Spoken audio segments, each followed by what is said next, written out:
दर्शकों का स्वागत एवं शुभकामना।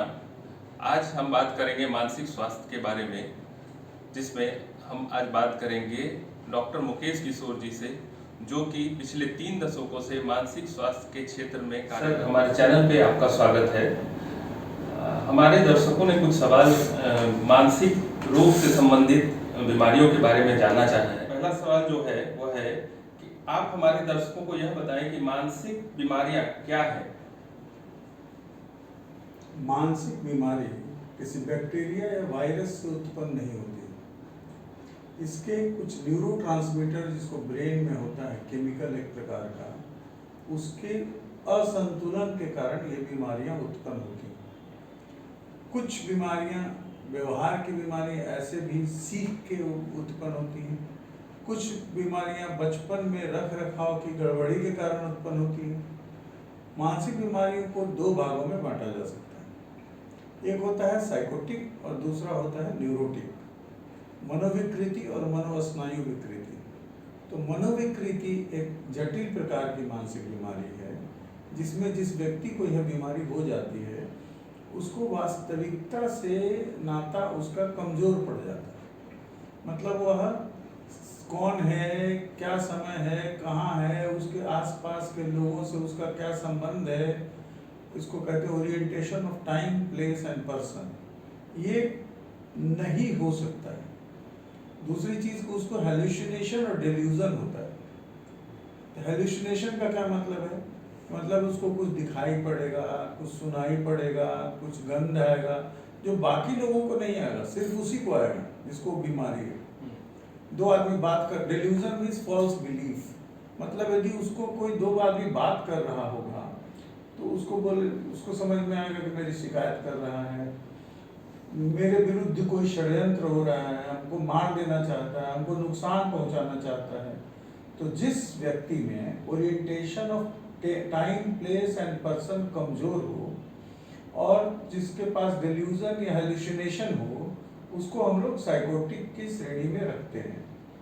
तो साइकोटिक केसेस में दवा की जरूरत पड़ती है। दूसरे प्रकार की बीमारी है न्यूरोटिक। न्यूरोटिक बीमारियां प्राय छोटे से किसी दुर्घटना के कारण कुछ लॉस हो गया, कहीं असफलता मिली तो उसके कारण, या संबंध विच्छेद हो गया, या और कई कारणों से तनाव का कोई स्थिति आ गया, वो न्यूरोटिक है जो 15 दिन तक यदि रहता है, आदमी खुद मैनेज कर लेता है। हम लोग सबको कभी न कभी न्यूरोटिक प्रॉब्लम होता है, परेशान महसूस करते हैं, लेकिन 15 दिन के अंदर उसको हम लोग यदि ठीक हो जाता है स्वतः, तब तो वेट करना चाहिए। उसके बाद यदि होता है तो डॉक्टर को जरूर दिखाना चाहिए, विशेषज्ञ को जरूर दिखाना चाहिए। सर, हमारा दूसरा सवाल है, इसके गिरफ्त में किस तरह के लोग आते हैं? देखिए, मानसिक बीमारी की कोई उम्र सीमा नहीं है। जैसे बचपन में भी ये शुरू हो सकता है। बचपन में जैसे टेंटम टैंट्रम एक बीमारी होता है, टेम्पर टैंट्रम, बच्चे सामान फेंकना, लूटना पोटना जो करते हैं, वो भी एक तरह का बीमारी है, एक समस्या है।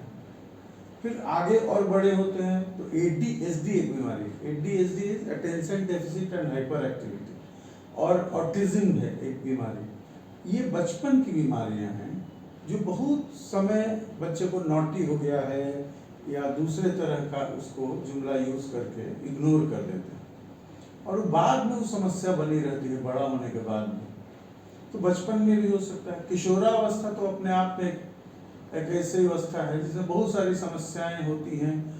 उसका कारण उसके शरीर में होने वाले जैविक परिवर्तन है, जैसे एंड्रोजन का लेवल बढ़ता है, उसके कारण उसके शरीर पर हेयर का डिस्ट्रीब्यूशन होता है, उसको उतावलापन आता है एंड्रोजन से, अट्रैक्शन टुवर्ड्स एंटी सेक्स बढ़ता है, ध्यान या एकाग्रता में भी परेशानी होती है, और बड़ों का विश्वास होता है, बड़ों से उनका अच्छा संबंध नहीं होता, बहुत तरह। फिर और एडल्ट में भी एंजाइटी है, डिप्रेशन है, ऑब्सेशन है, OCD एक बीमारी है। ये सारी बीमारियां, कुछ ईटिंग डिसऑर्डर्स भी होता है जिसमें एक तो बहुत खाता है, दूसरे में बिल्कुल नहीं खाता है।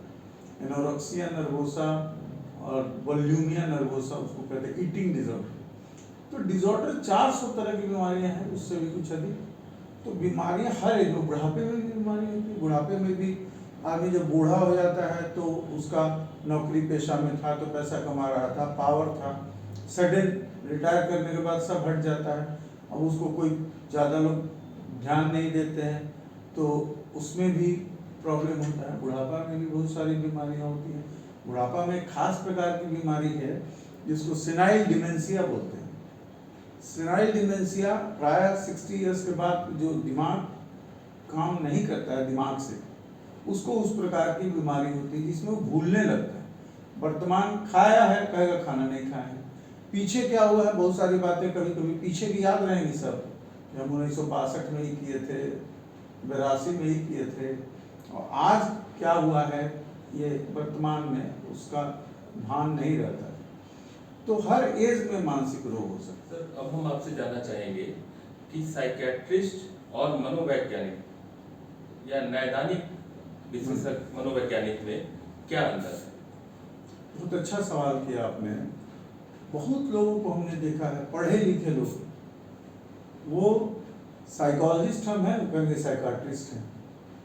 वास्तव में साइकाट्रिस्ट और साइकोलॉजिस्ट का बेसिक डिफरेंस है कि जैसे जो साइकोलॉजिस्ट है वो IA, BA, MA और फिर MPhil, PhD सब करता है साइकोलॉजी में, और स्पेशलाइज करता है क्लिनिकल साइकोलॉजी में, उसका कोर्स है।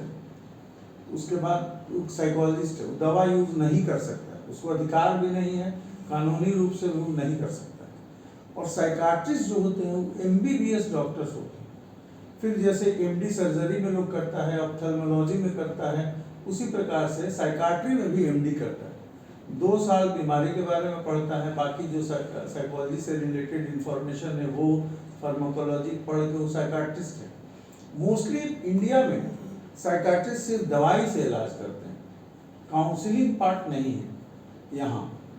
तो ऐसा नहीं कि वो नहीं कर सकते, लेकिन वो उनके पास फुर्सत नहीं होती। साइकाट्रिस्ट बहुत कम है और मरीजों की संख्या बहुत है, तो आए हाल चाल लिए दवाई लेके चले गए। मरीज को बेसिक डिफरेंस है कि क्लिनिकल साइकोलॉजिस्ट साइकोलॉजिकल टेस्ट से ये सर्टेन करता है कि इसको कौन बीमारी है और थेरेपी दे सकता है वो, जैसे माइंडफुलनेस है, कॉग्निटिव बिहेवियर थेरेपी है, या PMR है, मेडिटेशन है, बहुत सारे मेथड हैं इसको ट्रीट करने का, लेकिन वो दवा नहीं दे सकता।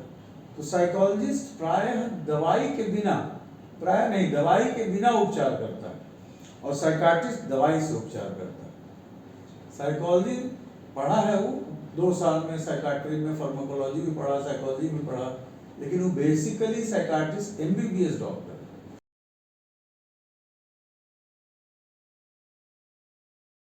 अगर आप रोग और रोगियों, डॉक्टर्स और अस्पताल से संबंधित ऐसी और जानकारी चाहते हैं या ऐसा वीडियो देखना चाहते हैं तो हमारे channel doctors for all 24 hours को लाइक और सब्सक्राइब जरूर करें।